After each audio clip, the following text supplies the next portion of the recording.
This is the X-Zone Broadcast Network, broadcasting worldwide on broadcast affiliates and satellite program providers, including CNN Broadcast Network, Sirius Satellite Network, Star Media, Good News Radio Network, Angel Broadcast Network, Wiki Broadcast Network, and WPBN TV. For more information on the X-Zone Broadcast Network, visit us at www.xzbn.net.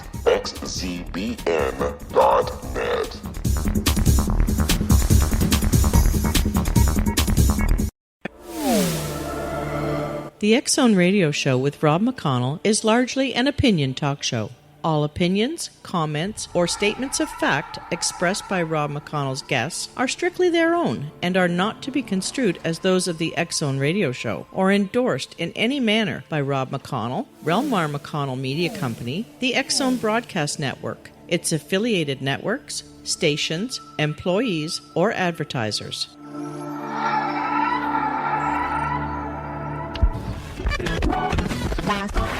All Hit Radio.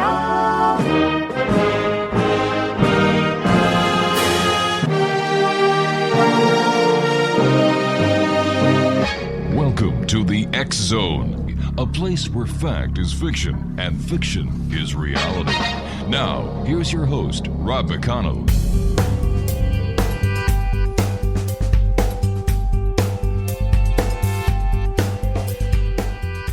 Welcome back, everyone. This is the X-Zone. I am Rob McConnell, coming to you from our broadcast center and studios in Hamilton, Ontario, Canada. If you'd like to send an email, xzone at xzoneradiotv.com, on all social media sites, X-Zone Radio TV. And if you'd like to find out what great programming we have available for you, 7/24/365 on the X-Zone Broadcast Network, www.xzbn.net. X-Zone Nation, my guest this hour is no stranger to anyone who has ever read a book or listened to a radio show or watched a TV show when it comes to UFOs and much more. Nick Redfern is his name. He is the author of over 40 books, including Women in Black, Men in Black, Bloodline of the Gods, The Pyramids and the Pentagon, and Secret History, Conspiracies from Ancient Aliens to the New World Order. Nick has appeared on over 70 TV shows, including the History Channel's Ancient Aliens, Monster Quest, and UFO Hunters, the BBC's Out of This World, the Sci-Fi Channel's Proof Positive, America's Book of Secrets, the National Geographic Channel's Paranormal, and MSNBC's Countdown with Keith Olbermann. Nick is represented by Lisa Hannigan at LisaHanniganBooks.com, and he's written a number of books about UFOs and UFO-related phenomena. I think he is in a class with Brad Steiger, Kevin Randall, and, of course, himself. And, Nick, always great to have you here on the X-Zone. Thank you so much for joining us. Oh, thanks for having me on again, Rob. I listened to your interview 2 weeks ago with Kevin Randall, and I'd like to talk to you about it a little later on. You were talking about your book, Roswell UFO Conspiracy, Exposing a Shocking and Sinister Secret. And, man, you blew me away.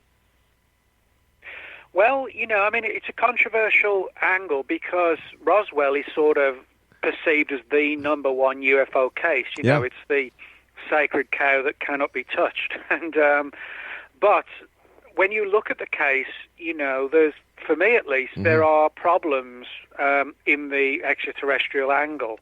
And over the last sort of 12, 13 years, I've been digging into a sort of arguably an even more controversial theory for what happened at Roswell, which ties in with not a crashed UFO and dead aliens, but early post-Second World War experiments using human test subjects in high-altitude exposure experiments and things like this, and some of them being Japanese personnel brought over at the end of the Second World War.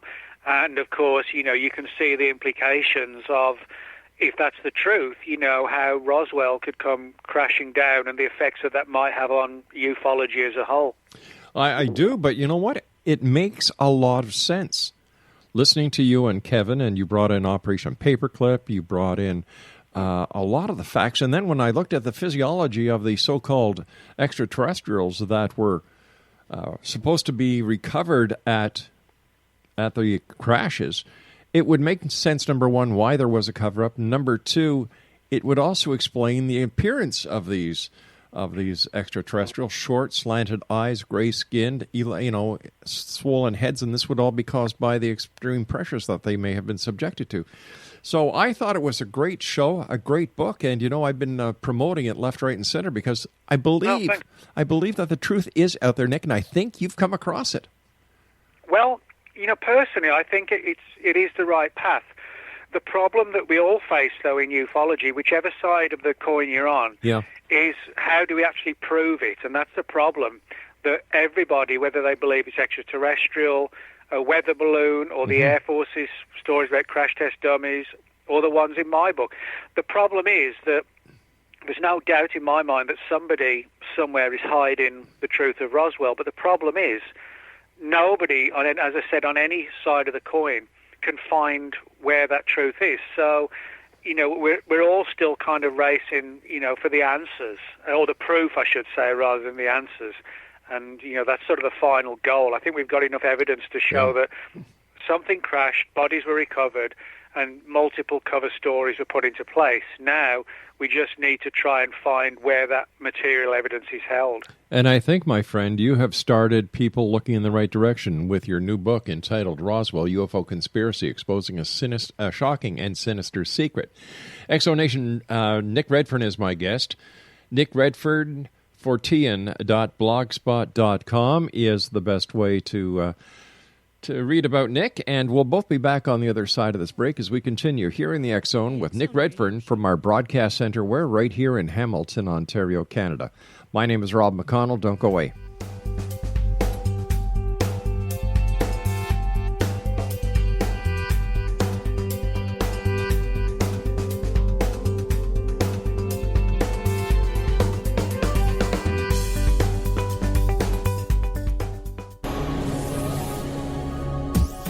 This is the X Zone Broadcast Network, broadcasting worldwide on broadcast affiliates and satellite program providers, including CNN Broadcast Network, Sirius Satellite Network, Star Media, Good News Radio Network, Angel Broadcast Network, Wiki Broadcast Network, and WPBN TV. For more information on the X Zone Broadcast Network, visit us at www.xzbn.net.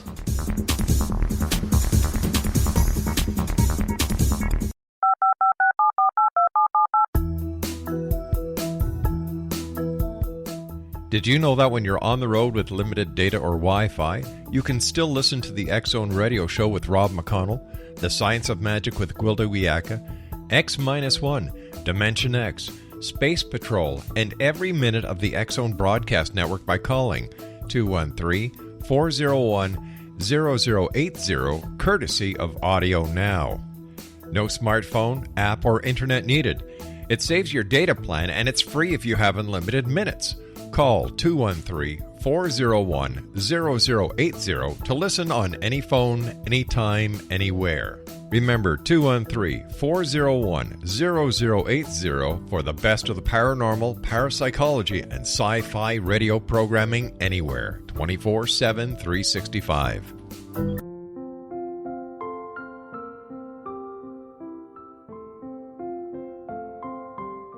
I am Dr. Carl O'Helvey, founder, president of a new cancer foundation focusing on evidence-based physical, mental, and spiritual interventions, including natural cancer cures, prayer, meditation, affirmations, nutrition, and other related holistic cancer prevention and cure modalities. These are used in cancer education, research, and financing care. I ask for your help to continue this important work by donating at www.holisticcancerfoundation.com.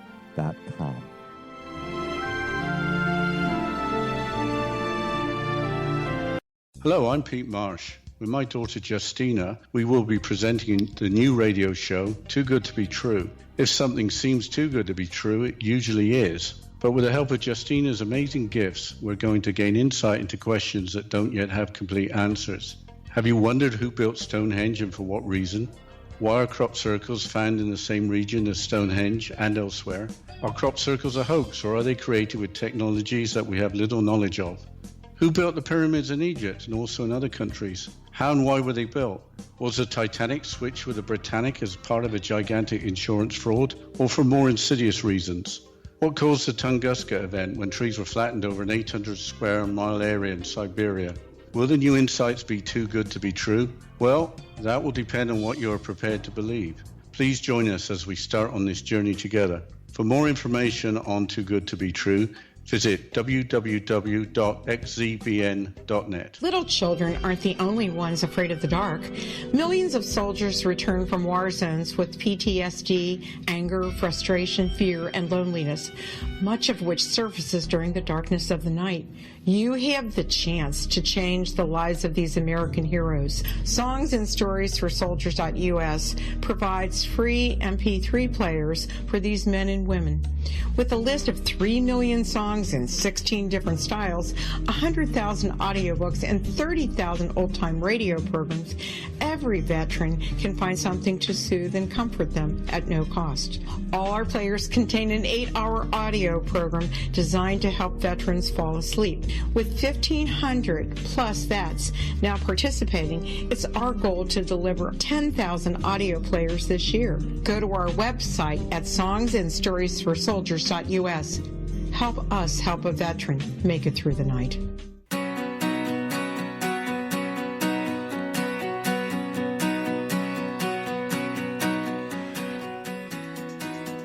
Nick Redfern, Fortean.blogspot.com is the website for Nick Redfern. He is our guest this hour. And, Nick, you and I were talking during the commercial break about the fact that members of the UFO community love to look at Roswell as the mecca of the UFO phenomenon. And yet when other people come up with other theories that are based on their research, that they just ignored. Like, I'm sorry, it's my way or the highway, basically. But when it comes to Roswell, there's one thing that has always puzzled me, Nick. Now, maybe you can help me understand it. Jesse Marcel, the base intelligence officer, goes, retrieves some of this crash debris, puts it into his custody, and instead of returning right away to the base, he goes home and lets his wife and child handle this evidence. To me, right then and there, the Roswell case is finished. Well, yeah, that is sort of, an odd situation to do. I mean, the 509th was the wing at Roswell, was the wing where the atomic bombs were dropped on Japan. It was actually the 509th who dropped the bombs. So in other words, it was one of the most strategic, sensitive, important bases in the United States.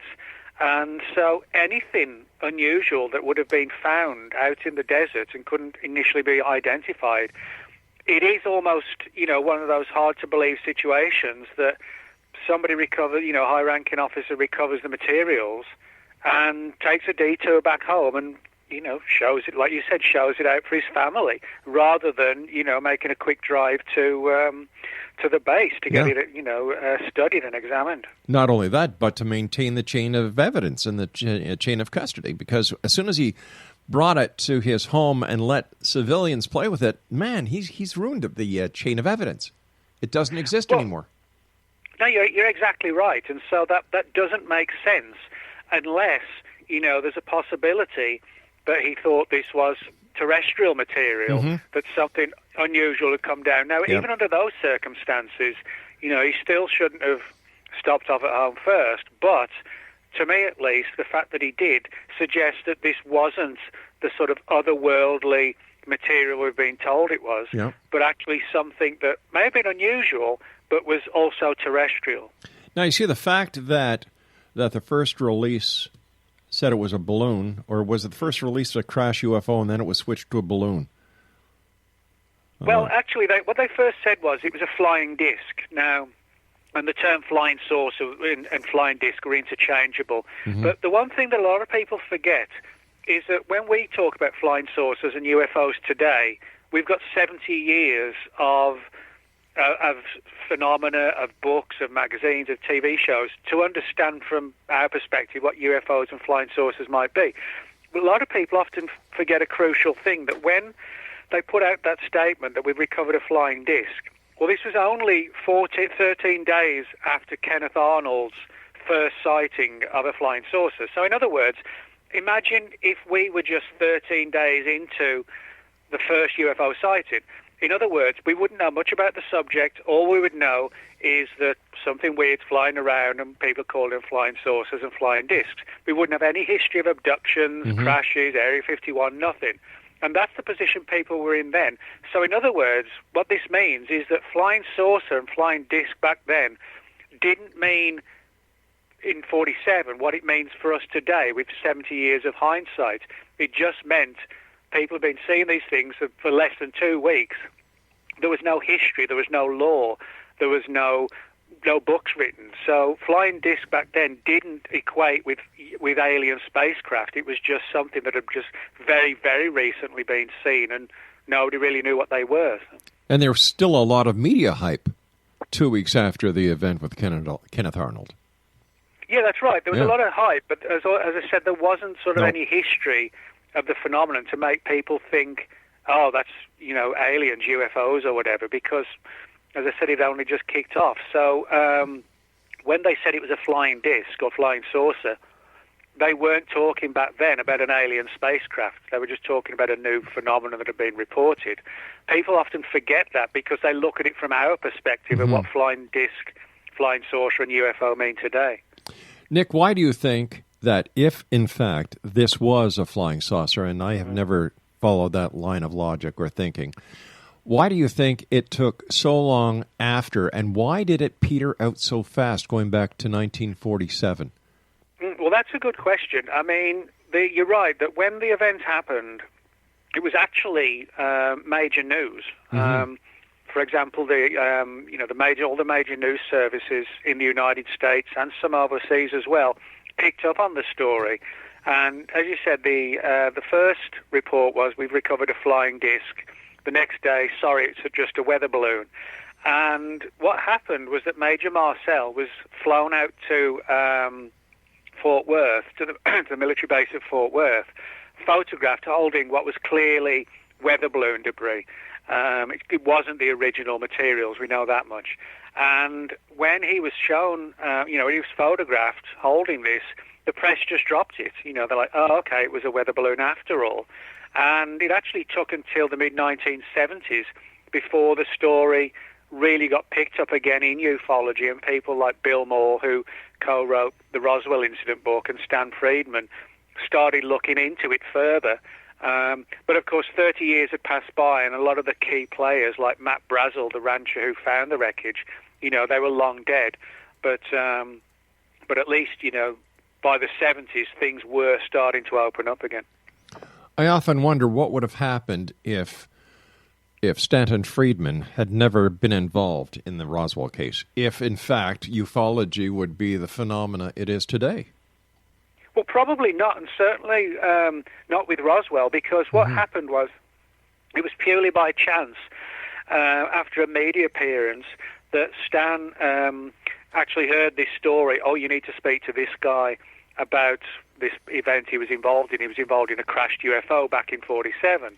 And that's what happened. Stan then got on the trail of the threads and the leads and the few people who there were names for back then that were involved or knew something about it. And it began very much as like a detective story. And it turns out that Bill Moore was also looking into it. And so their material was combined pretty much into the Charles Berlitz and Bill Moore book, The Roswell Incident, which came out in 1980. And then from there, you had various other researchers digging into it, like Leonard Stringfield, and then later on Kevin Randall, who you mentioned earlier, Don Schmidt and Tom Carey. And just about all of those, well, actually all of those, were pursuing the extraterrestrial angle. There were a couple of researchers in the 90s, like Carl Flock, who was looking at it from the perspective of not a weather balloon, but something called a mogul balloon, which were these huge balloons designed to monitor for Russian atomic bomb tests. But the problem is, of course, these were just balloons, so that didn't explain the body's angle. And that was actually the theory that the Air Force came to accept as the real one, that it was a mogul balloon and not a weather balloon. Nick, what was your driving force into getting to find out what was behind the Roswell case? Well, what happened was that actually back in 1998, I wrote a book called The FBI Files, which was a study of all the FBI's declassified files on UFOs. And when you write a book, people contact you with their stories. And one story came from an elderly woman living in California at the time, and said she could share some or give me some information that would pertain to one of the chapters in the book, which dealt with UFO sightings at an atomic energy installation called Oak Ridge in Tennessee.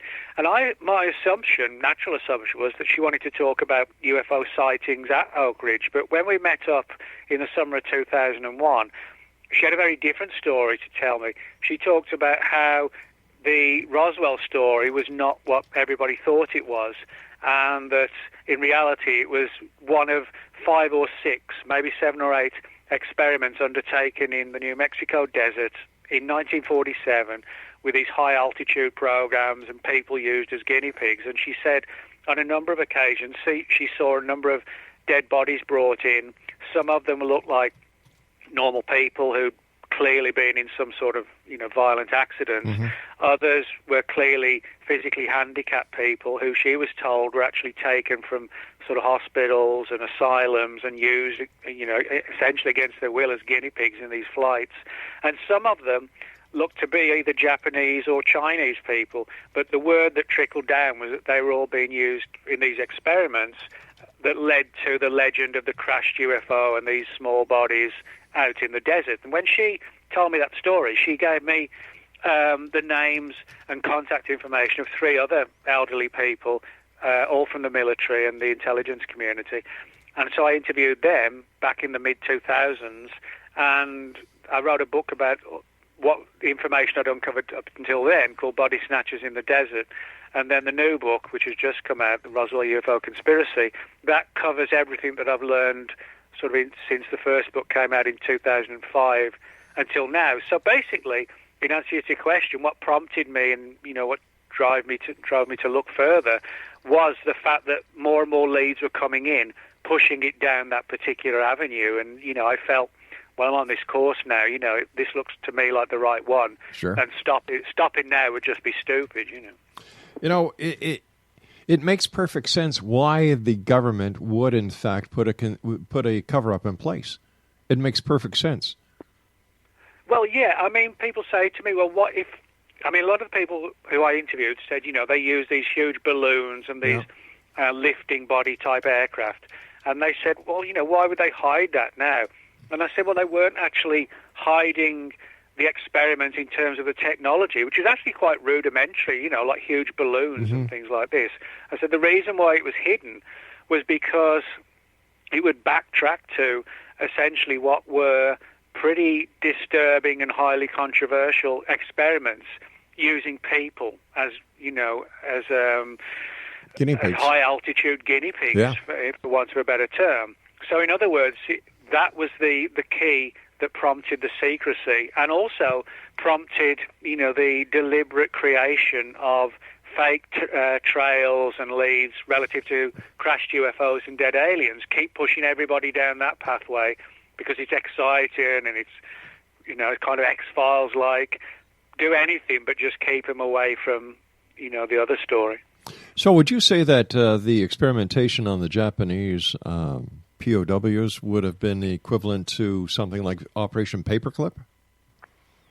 Well, yeah. Everybody I interviewed, I mean, for people who don't know, Operation Paperclip was a legitimate government program at the end of the Second World War to bring, after the Germans were defeated, a lot of the Nazi rocket scientists were brought over to work out at White Sands and elsewhere in New Mexico to launch captured German V-2 rockets, because this was sort of the very, very early years of what would lead to, the space program. It was in its infancy, but we're talking about very high-flying rockets. Now, as well as the Germans being brought over to New Mexico, there was a lesser-known Japanese equivalent of paperclip, which was responsible for capturing, at the end of the war, massive amounts of documentation relative All right, to... Nick, we're going to have a little bit of a cliffhanger here. I've got to take my news break. Exonation, Nick Redfern is our special guest. Nick Redfern, fortean.blogspot.com, and Nick and I will return on the other side of this break as we continue here in the X Zone from our broadcast center in Hamilton, Ontario, Canada. Don't go away.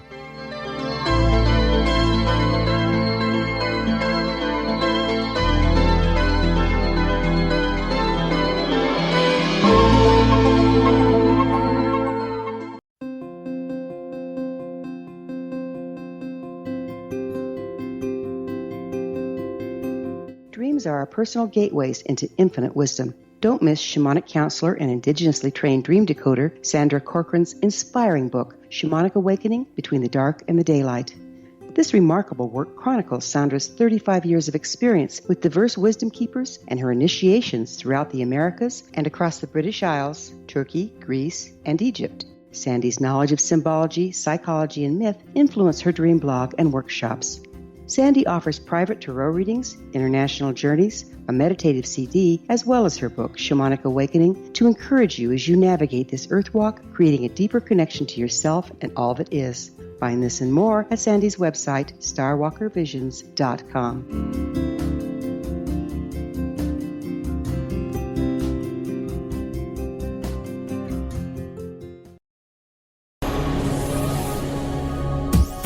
This is the X Zone Broadcast Network, broadcasting worldwide on broadcast affiliates and satellite program providers, including CNN Broadcast Network, Sirius Satellite Network, Star Media, Good News Radio Network, Angel Broadcast Network, Wiki Broadcast Network, and WPBN TV. For more information on the X Zone Broadcast Network, visit us at www.xzbn.net.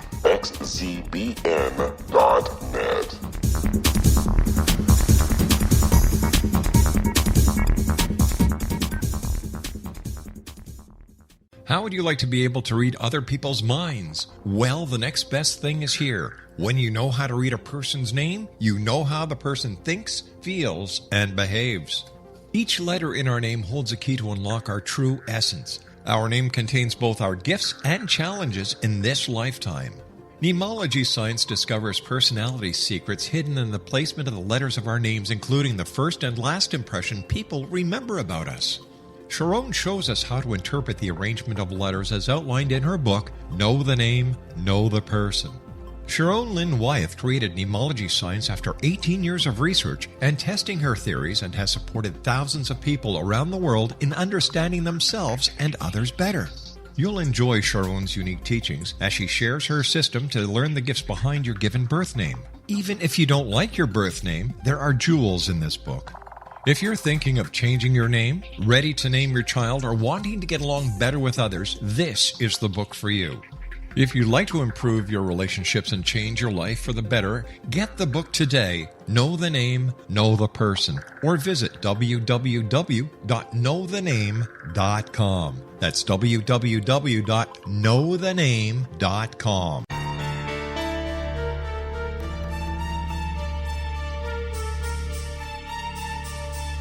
Hello, I'm Justina Marsh, and with my dad Pete, we are going to present a new show called Too Good to Be True. Together, we are aiming to discover more truths about this world and beyond. Do you have unanswered questions about the world? Do you ever wonder about aliens, conspiracy theories, or the universe? There are many shows discussing subjects such as pyramids or UFOs, but we want to relay this information based on our own research, including from spiritual means. Hopefully, listeners will be helped with their own beliefs and will appreciate the psychic insights that add to the previous research and information. We both look forward to sharing this insight and beginning this journey with our listeners. Visit xzbn.net for more information about when to listen.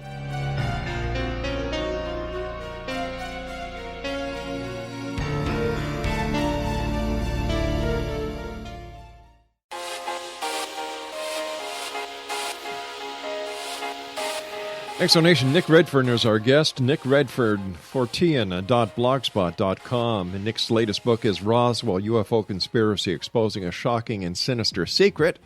This is an update of his book, Body Snatchers in the Desert, which suggested a U.S. government experiment using captured Japanese soldiers that went horribly wrong. And Nick, always great having you here on the show. And as I said to you earlier, this makes total sense. It makes total sense. And, you know, listening to your interview with Kevin and reading the material, there is no wonder that the United States government or any other government would want to keep this covered up. And people say, well, come on, Rob, the government doesn't get into experimentations.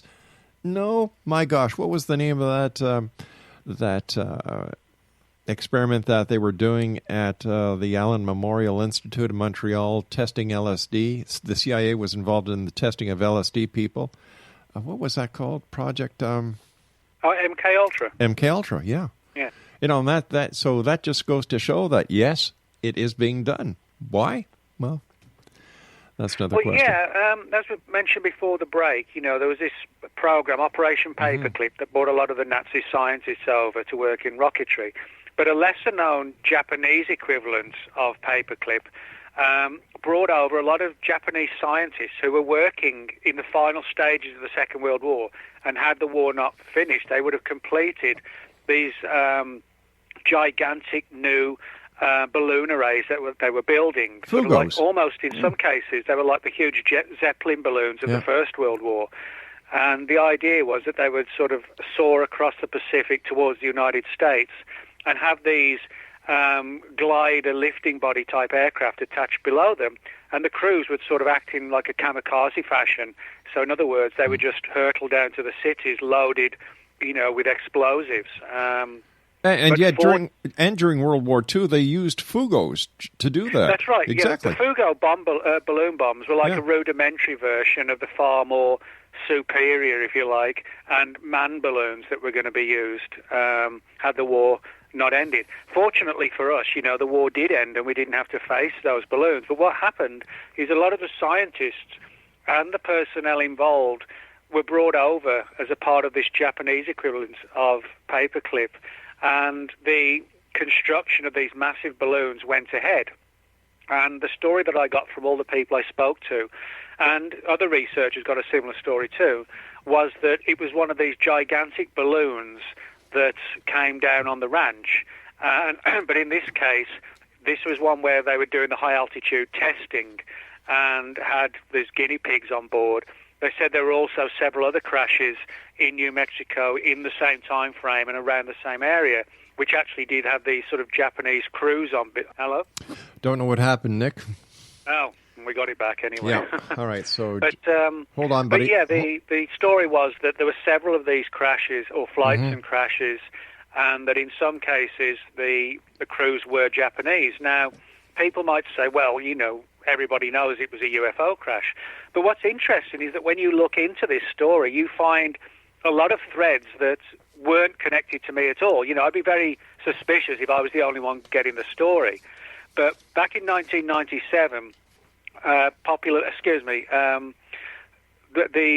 when the media was covering the whole issue of the 50th anniversary of Roswell, Popular Mechanics magazine put out a story saying that they'd been told of the Japanese angle to all this, a Japanese equivalent of Paperclip. That was their exact words. And this was 4 years before I was even looking into this.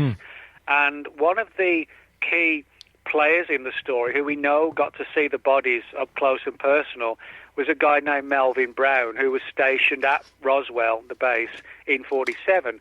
And he told his family, and this is a direct quote, that the bodies that he saw could have, quote, passed for Chinese. Now, when you say something so specific as they could have passed for Chinese, that doesn't sound at all like the typical alien grey, you know, with the large head and the black eyes. It sounds like exactly what you're explaining. It looks like a Chinese person.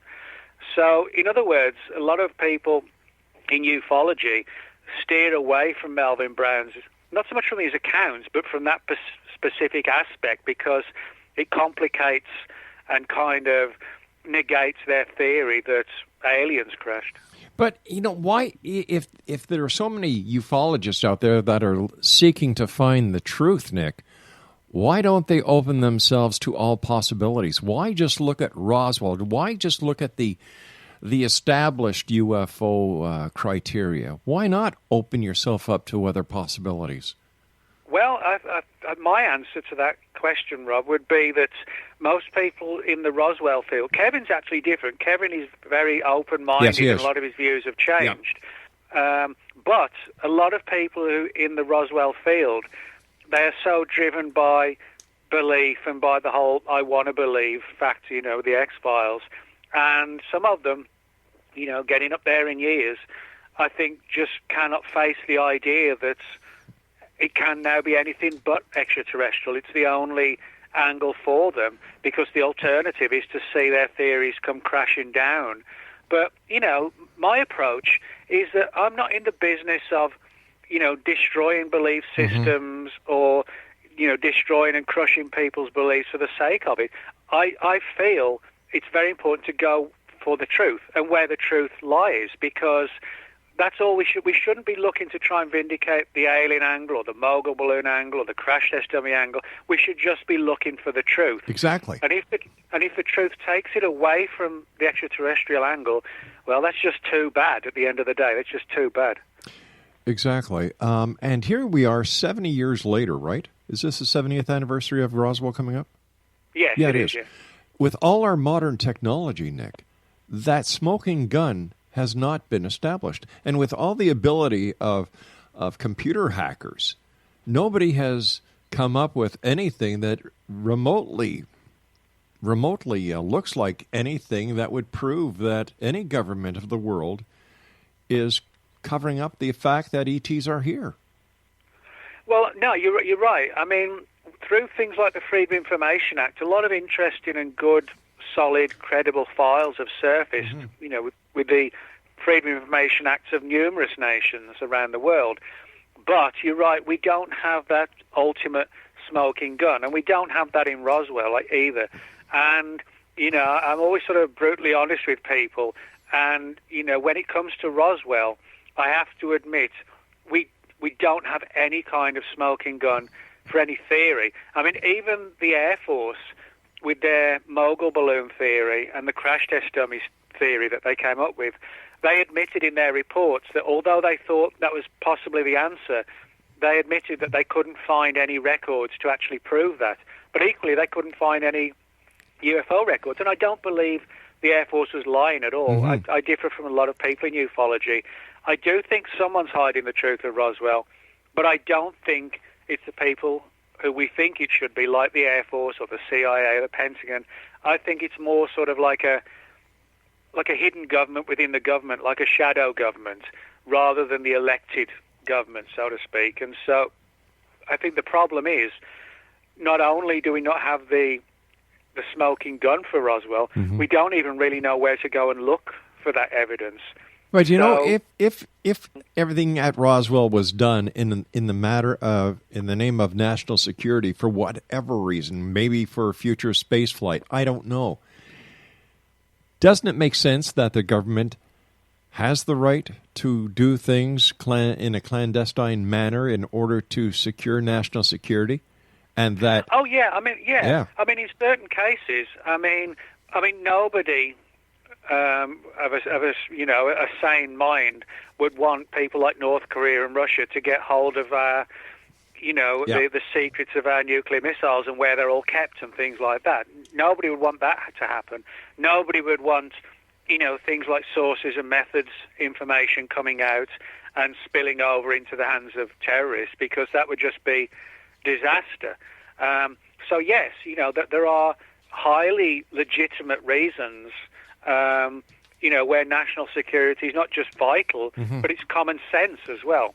But when it comes to something like, an experiment that occurred 70 years ago, well, maybe the time is now just to bring it all out and just let's get it out and just see where, things fall.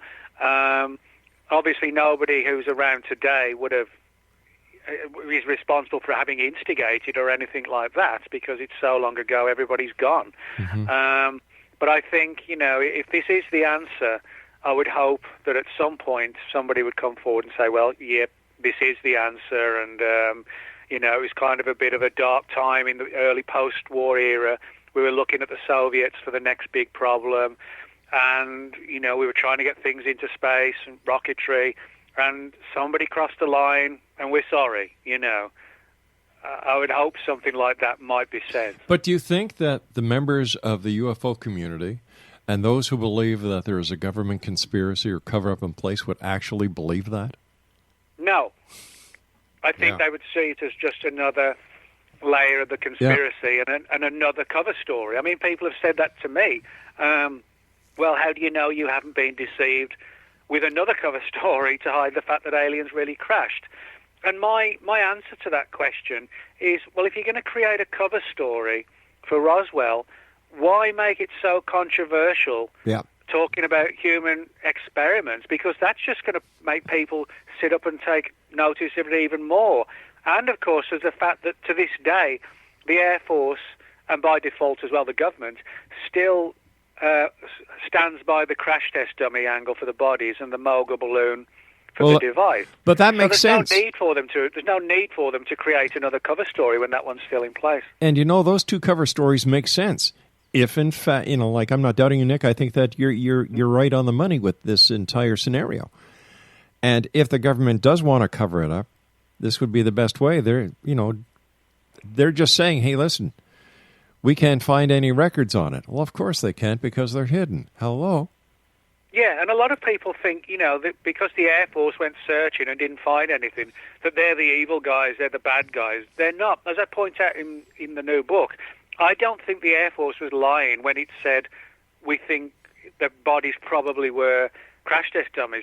People don't realize that when you have such secrets of so paramount security and concern, that the average person, or even a high-ranking person in the military, may actually not know that, or be cleared, to even find this material. So in other words, they're looking around for it, they can't find it, and ufology just says, oh, well, they didn't really look for it. But I think they actually did. But I think they reached a brick wall in the same way, ironically, that we do in the UFO community.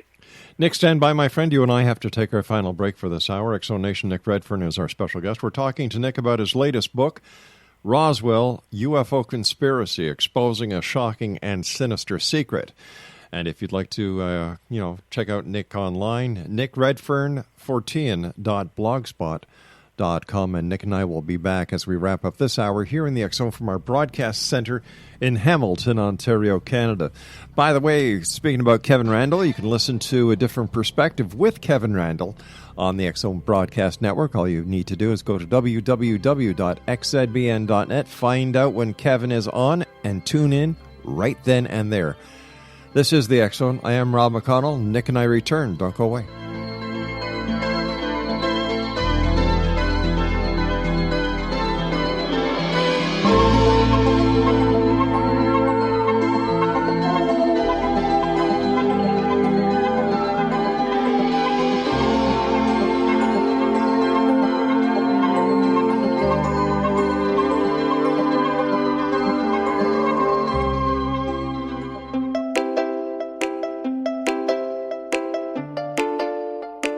Are you curious? Do you want to learn more about how the world works and have fun at the same time? Study coincidences with me, Dr. Bernie Beitman, MD, on my Connecting with Coincidence radio show here on the XZBN network. Listen to Jungians theorize, statisticians randomize, true believers evangelize, while I categorize. I dance to the rhythm of coincidences. People who experience me see more of them. Maybe something on the show matches a thought in your mind. Let us know. Expand your mind to the weirdness happening around you. Synchronicity spoken here, there, and everywhere. For more information, put Connecting with Coincidence in your search engine and find my website, my social media sites, and my blog.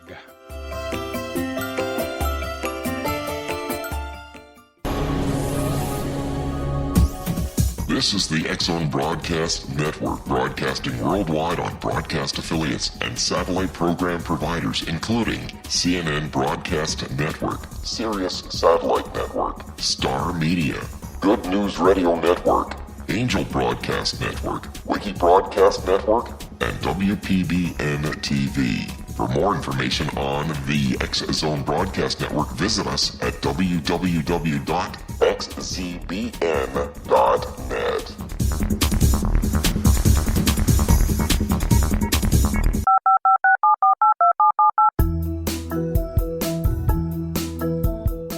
Did you know that when you're on the road with limited data or Wi-Fi, you can still listen to the X-Zone Radio Show with Rob McConnell, The Science of Magic with Gwilda Wiyaka, X-1, Dimension X, Space Patrol, and every minute of the X-Zone Broadcast Network by calling 213-401-0080, courtesy of Audio Now. No smartphone, app, or internet needed.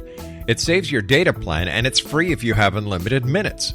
Call 213-401-0080 to listen on any phone, anytime, anywhere. Remember, 213-401-0080 for the best of the paranormal, parapsychology, and sci-fi radio programming anywhere, 24/7, 365.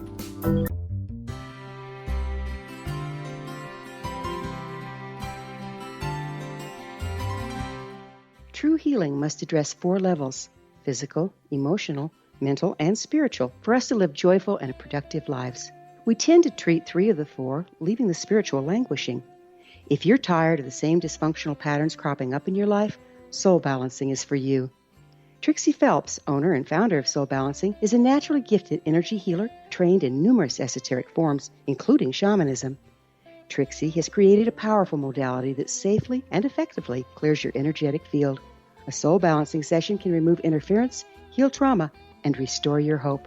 Contact Trixie for a life-changing long-distance session today, www.soulbalancing.world.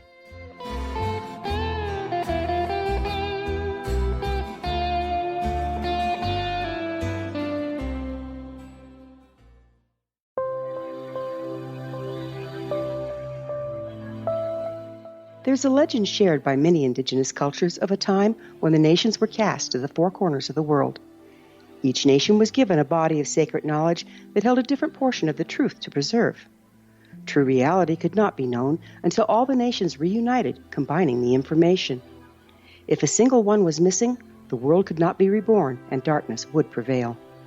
The Science of Magic Radio is dedicated to reuniting the sacred knowledge. With the understanding, none of us has all the answers, but together we can open new perceptions and possibilities. Through our combined vision, the world can be reborn into a place where darkness no longer prevails.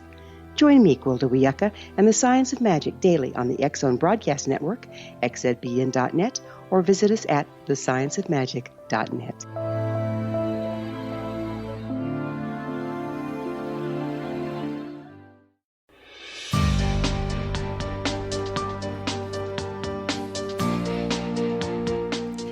Exonation, Nick Redfern is our guest. We're discussing Nick's latest book, Roswell UFO Conspiracy, Exposing a Shocking and Sinister Secret.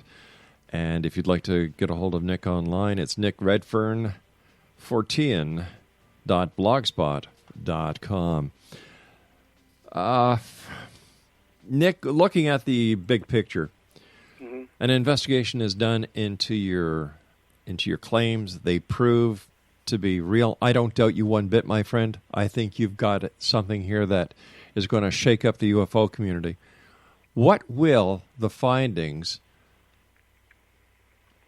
do to the UFO community, especially since they really have no proof whatsoever of real flying saucers from another planet or extraterrestrials from another planet? Would this be the Achilles heel that would bring down the UFO community? Well, yeah, that's the most important question and scenario of all, because, you know, when you sort of elevate one case to the number one event in ufology ever, then you're on real rocky ground if it falls apart.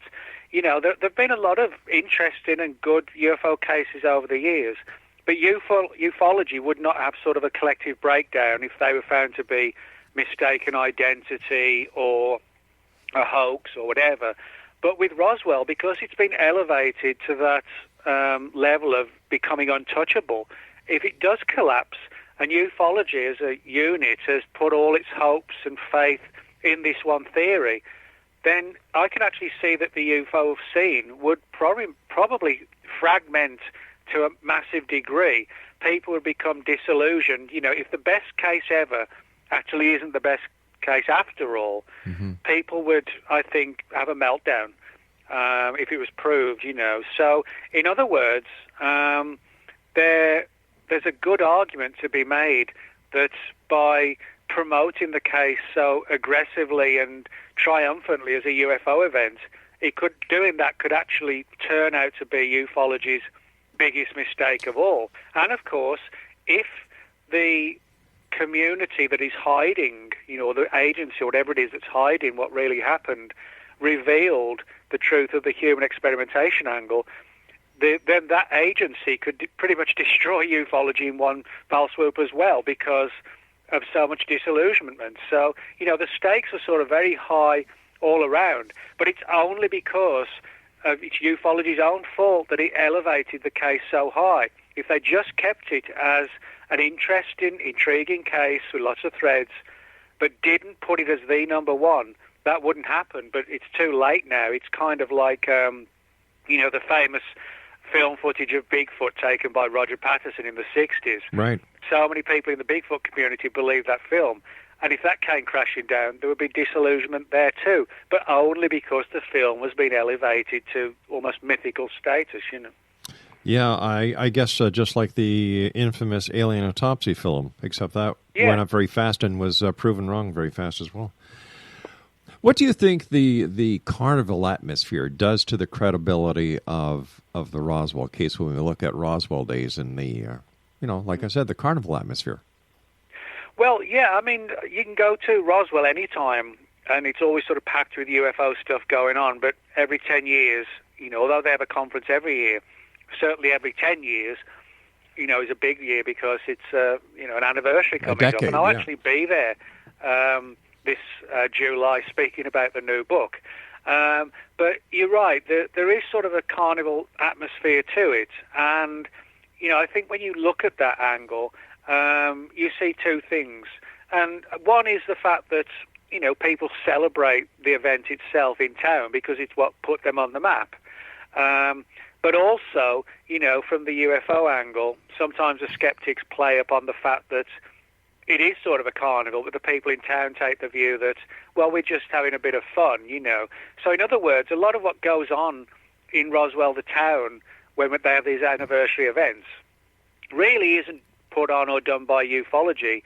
It's done, you know, by the city of Roswell to promote tourism and, you know, the economy in town. Yes, you have people from ufology speaking out there, but they're not the ones, you know, who are sort of responsible for that kind of atmosphere. And I don't mind, you know, I don't mind a light-hearted approach to ufology and, you know, and kicking back and chilling out and everything else. I think sometimes, you know, the scene gets overly serious and pompous, so that doesn't bother me. But I think the only downside of these events is that, for obvious reasons, you know, they champion the UFO angle at the expense of everything else, really. What I often wonder what Roswell, New Mexico would be without the alleged crash. Well, that's a very good question. I mean, it was the birthplace of John Denver, so so maybe he would be the you know, the number one. Although he's dead now, you know, the number one legend in Roswell, maybe. Nick, you mentioned briefly Bigfoot. Anything new or exciting in the Bigfoot arena? Not really. You know, it's just kind of the same old stuff of sightings and blurry film footage and et cetera, et cetera. But, you know, I actually do think there's something to that. But, you know, that's sort of a totally different kind of enigma. You know, you've got ufology and then you've got what's called cryptozoology, the study or the search for unknown animals, which covers everything from like the Loch Ness Monster, Ogo Pogo, Champ, the Abominable Snowman, and so on. So but that's my other big interest aside from UFOs is the whole issue of cryptozoology. Nick, I've been doing this show for 26 years, 5 nights a week, 3 to 4 guests a night. Nothing over 26 years has changed except the audience. That's right. You're right. And that's part of ufology and cryptozoology's, not just their problem, but their fault, in the sense that I think too much in all of these sort of areas of research, these disciplines, it comes down to the belief and a yearning for it to be this or that overwhelms the idea of just, an open, balanced investigation. I mean, the problem with a lot of ufology is that it isn't investigative journalism. What it is people latching onto exciting stories and sharing them. Well, that's not really investigating something to try and get to the heart of it. It's basically recycling exciting tales. And if people want that, well, that's how it goes. Yeah. But I don't think we should want that. We should want, the answer. But the problem is, I think, particularly like this Roswell angle, I know a lot of people in the Roswell community have heard this story, but they won't investigate it. And I think some of them, the reason they won't investigate it is because the fear of what they might find. They prefer like an ignorance is bliss angle or approach better. Whether it's the UFO community, whether it's the Bigfoot community, whether it's the ghost hunters, people, I've said this many times, nothing has changed in 26 years, and people say, well, why do you keep doing this show? And I say, because the truth is out there. And by bringing as many people to this forum that we have, one day, Nick, I really believe the truth will be forward, will come out, whether it's with George Noory, myself, or any of the other shows that are out there. The truth is out there. Nick, I want to believe, but I want to see proof. No, I get that. We all want to believe in something, that's our nature as people. I mean, for me, despite the fact that I'm highly doubtful that aliens crashed at Roswell, I do believe there's a real UFO phenomenon. I mean, the reason I got involved, my dad worked in the British Royal Air Force on radar. He was a radar mechanic, and he was actually involved in several weird UFO events in the Cold War. And I do think there's enough evidence, although it's not evidence but testimony, that there is some sort of creature of some kind that has become known as Bigfoot. But it doesn't mean I buy into every story. But people, again, like with Roswell, it's kind of like, because it's been elevated so high, if you say you don't think aliens crashed at Roswell, people also assume you don't believe in UFOs. That's the power that Roswell has. People can't extract Roswell from the UFO phenomenon and vice versa. It's like they're not. It's not possible, to remove one from the other. That's how it's seen, and that's the problem. So what's next for you, Nick? What are you up to next? Well, I've got a completely different book coming out in September called Shapeshifters, and it looks at the whole history of shapeshifters throughout history, mythology, folklore, legends. So there's obviously the chapters on things like werewolves, and, man to wolf, wolf to man, but there's also other ones like the Native American skinwalkers, and ancient legends of creatures that could shapeshift into all sorts of different forms, and leopard cults in Africa where supposedly certain tribal people knew how to allegedly transform themselves into leopards or lions or hyenas. So it's basically like a trip through, as I said, history, mythology, folklore, legend, to try and get to the bottom of, all these different stories of shape-shifting from human to animal and vice versa.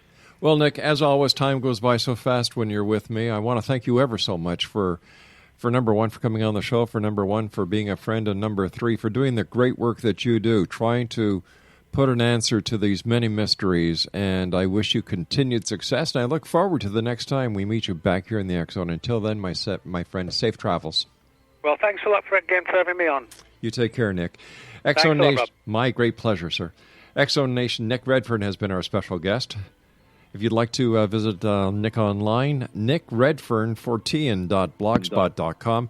And we've been talking to Nick about his new book, Roswell UFO Conspiracy, Exposing a Shocking and Sinister Secret. I'll be back on the other side of this break as we continue here in the X-Zone from our broadcast center in Hamilton, Ontario, Canada. Don't go away.